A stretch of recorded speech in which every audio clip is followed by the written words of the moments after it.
Pernah gak sih kalian bangun pagi-pagi untuk ke puskesmas untuk berobat nih di awal-awal agar tidak antri panjang dan berdiri lama? Ternyata sampai sana ternyata udah penuh dan sudah ngantri panjang. Kita udah sakit, disuruh ngantri berdiri lagi. Nah, ini tuh masalah klasik banget. Padahal di era digital sekarang, pemerintah sudah memberikan solusi yang keren dan fleksibel.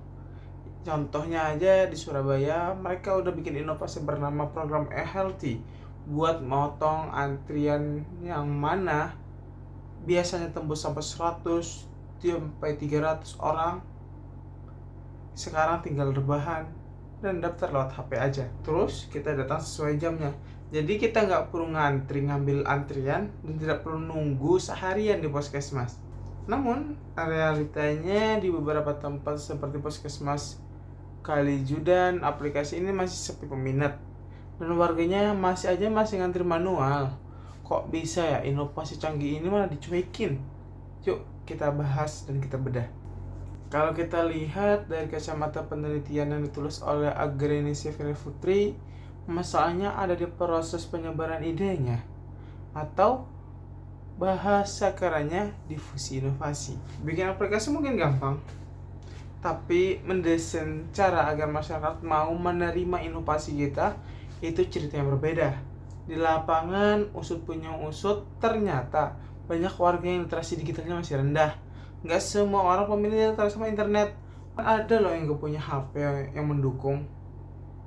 Terus cara pihak puskesmas untuk ngenalin aplikasi ini ke warga tuh terlalu basic. Mereka cuma bagi-bagiin kertas print out pada pendaftaran. Ya bayangin aja, ngasih selembar kertas penuh tes ke lansia atau orang tua yang nggak bisa baca atau kurang paham akan teknologi. Bahkan warganya baca WA aja sering tempo. Wajar kan kalau pesannya nggak nyampe ke mereka dan malas nyoba. Nah, disinilah pentingnya mendesain sebuah edukasi yang ramah pengguna. Nah, disinilah kita pentingnya mendesain sebuah inovasi yang ramah pengguna. Biar aplikasi miliaran rupiah pun gak akan jadi apa-apa, akan jadi pajangan kalau pendekatannya tidak baik dan tidak bagus. Oke, jadi gimana? Pertama buang deh tadi pendekatan lewat kertas itu. Pendekatan edukasi harusnya lebih visual dan kreatif. Misalnya kita bisa pakai produk video atau trailer singkat yang menarik. Mungkin dibikin asik pakai aplikasi kayak Capcut atau Canva. Lalu diputar terus menerus di TV ruang tunggu puskesmas. Kebetulan aplikasinya udah support bahasa lokal kayak bahasa Jawa ataupun Madura. Jadi videonya bisa didubbing pakai bahasa daerah biar warga makin ngerasa relate. Kedua, butuh human touch atau sentuhan manusia. Sediain petugas khusus semacam duta e-health yang standby di loket. Tugasnya bukan buat ngasih kertas, tapi langsung narik warga yang lagi ngantri manual, dipinjamin HP-nya dan diajarin cara daftar online di tempat. Jadi learning by doing jadinya. Intinya teman-teman, secanggih apapun teknologinya, kalau kesiapan orang pakai nggak dipikir, inovasi itu bakal mendek di tempat.